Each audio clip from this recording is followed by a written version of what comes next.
ওই বটগাছের নিচে যে দাঁড়ায় সে আর মানুষ থাকে না।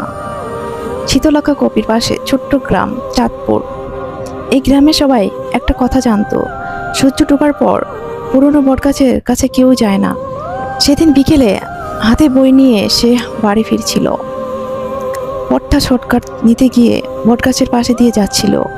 হঠাৎ চারপাশ সব বাতাসে থেমে গেল। পাতাগুলো নড়ছে না, কিন্তু একটা কণ্ঠ শোনা গেল, আয়েশা। সে থেমে গেল, বুক ধড়ফড় করছে। চারদিক তাকালো, কেউই নেই। ঠিক তখনই বটগাছের ছায়া থেকে ধীরে ধীরে একটা অভয় বের হলো। লম্বা সাদা পোশাক, চোখে দুটো অন্ধকার, শান্ত কিন্তু ভয়ানক গভীর। ছেলেটা তার সামনে আসলো। ভয় পেও না, আমি তোমাকে কিছুই করতে আসিনি। আয়েশা কাপা গলায় বলল, তুমি কে? সে একটু এগিয়ে এসে বলল, আমার নাম আসিফ। হঠাৎ মসজিদ থেকে আজানের শব্দ ভেসে আসলো। আর ঠিক সেই মুহূর্তেই ছেলেটার মুখ বিরক্তিকর হতে শুরু করলো। চোখ দ্রুত অন্ধকার হয়ে গেল। সে তাড়াতাড়ি বলল, আমি আবার আসবো, কিন্তু কাউকে বলো না, কারণ আমি মানুষ না। এরপর সে হাওয়ার মতো মিলিয়ে গেল।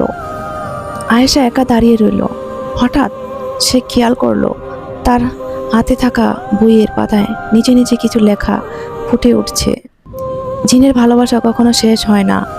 সেই রাতে আয়েশা বুঝলো তার জীবনে আর আগের মতো থাকবে না, কারণ কেউ একজন এখন তাকে দেখছে, অপেক্ষা করছে।